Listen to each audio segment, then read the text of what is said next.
Dear students dear students আজকে আবার একটা ক্লাস নিয়ে এলাম।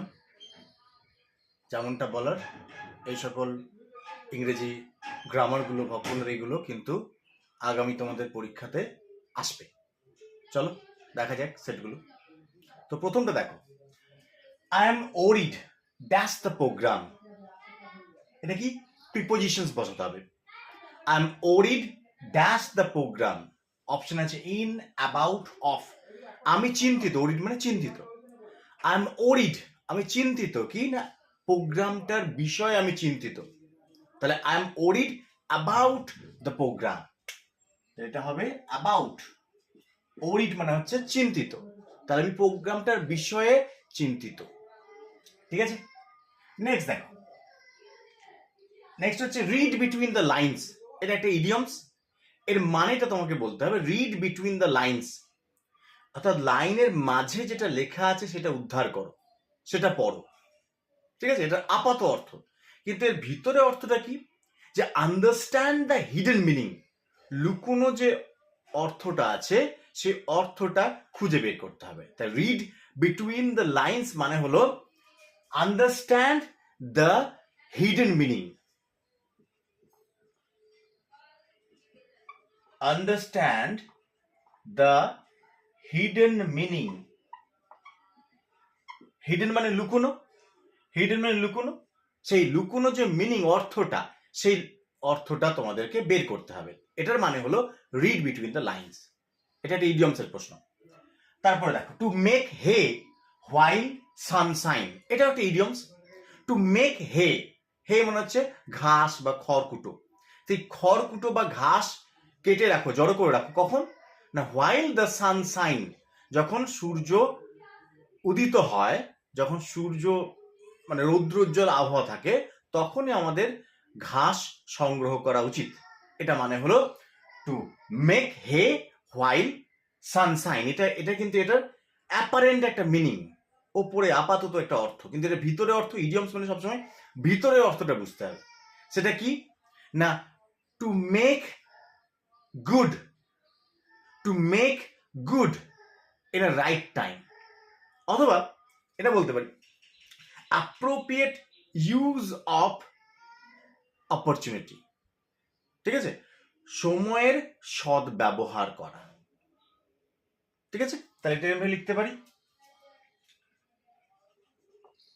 অ্যাপ্রোপ্রিয়েট ইউজ অফ অপরচুনিটি, সুযোগের সদ্ব্যবহার করা, অ্যাপ্রোপ্রিয়েট ইউজ অফ অপরচুনিটি। ঠিক আছে, এটা মানে হলো make hay while Sunshine.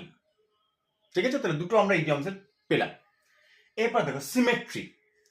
সিমেট্রির prefix বসাতে হবে। আমি সাফিক্স প্রিফিক্স বলছি যে একটা, কিন্তু সেটা একটা করে থাকবেই। তো তেমনই একটা আছে আমাদের সিমেট্রি। সিমেট্রি মানে হলো ওয়েল প্রপোর্শনড, সব দিকে সমান। ঠিক আছে, তো সিমেট্রি এর প্রিফিক্স বসাতে হবে। প্রিফিক্স মানে আগে বসাতে হবে কোন একটা রুট ওয়ার্ড, হচ্ছে সিমেট্রি, তার আগে কোন একটা লেটার্স বা ওয়ার্ড বসাতে হবে। ঠিক আছে, তো সিমেট্রি মানে হচ্ছে ওয়েল প্রপোর্শনড, ওয়েল শেপড। এর উল্টো হবে অ্যাসিমেট্রি। যদি একটা এ বসিয়ে দিই তাহলে প্রিফিক্স হয়ে যাবে এবং এর মানেটা অপোজিট হয়ে যাবে, অ্যাসিমেট্রি। অসিমেট্রি মানে কিন্তু ওয়েল শেপড নয়, যেটা সুগঠিত নয়। সিমেট্রি মানে সুগঠিত আর কি। ঠিক আছে, আর আসিমেট্রি, হচ্ছে এখানে কিন্তু একটা প্রিফিক্স। আসিমেট্রি খুব ইম্পর্টেন্ট। ভায়োলেন্স, সিমেট্রি, এগুলো কিন্তু ভীষণ ইম্পর্টেন্ট প্রিফিক্স সাফিক্সের ক্ষেত্রে। তারপর দেখো, একটা ওয়ান ওয়ার্ড সাবস্টিটিউশন আছে, এক কথায় প্রকাশ। A person with narrow religious view, যার সংকীর্ণ ধর্মীয় বিশ্বাস বা যে ধর্মীয় বিশ্বাস নিয়ে পাগলামো করে, তাকে কি বলে? ফ্যানাটিক। তাকে বলা হয় ফ্যানাটিক। আর পায়াস হলো কি না, যে রিলিজিয়াস, যে খুব ধার্মিক, তাকে বলা হয় পায়াস। আর ফ্যানাটিক হলো যে ধর্মীয় বিষয় নিয়ে বাড়াবাড়ি করে, দ্যাট ইজ ফ্যানাটিক। নেক্সট দেখো, they will demolish the entire construction. এটা আমাদের ভয়েস চেঞ্জ করতে হবে, খুব ইজি।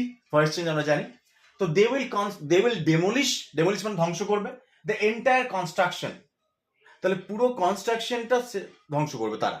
তাহলে এখানে সাবজেক্ট আর অবজেক্ট ইন্টারচেঞ্জ হবে, তাহলে দ্য এন্টায়ার কনস্ট্রাকশনটা আমি এদিকে নিয়ে আসবো, অবজেক্ট এটা আমার আর দে হচ্ছে সাবজেক্ট, তাহলে দ্য এন্টায়ার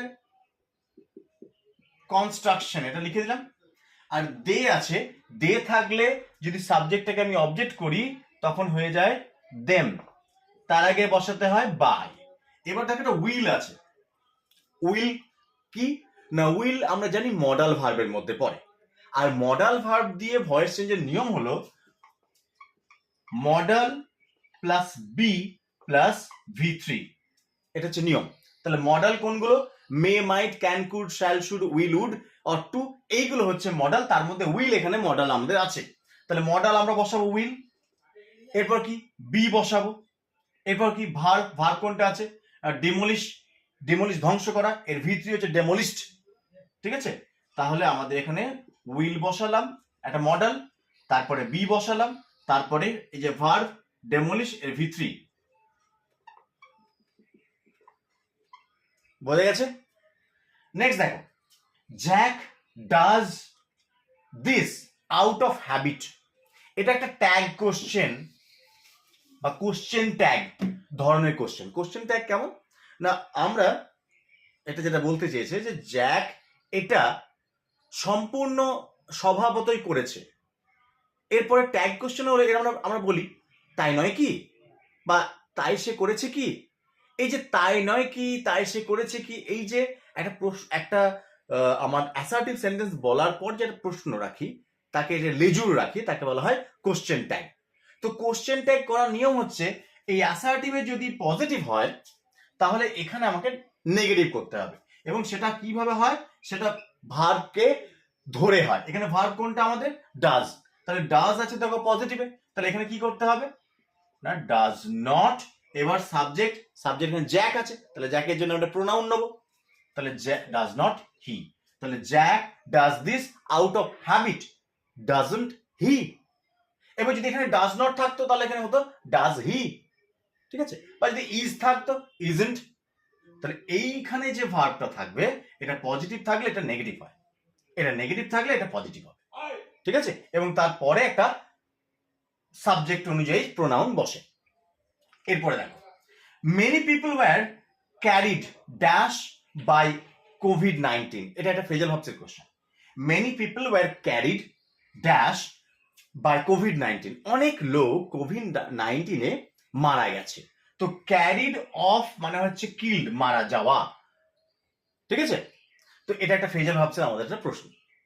তারপরে দেখো, হি ওয়াজ অ্যাবসেন্ট ফ্রম ওয়ার্ক, সে কাজে অনুপস্থিত। হি ওয়াজ বিজি, সে খুব ব্যস্ত।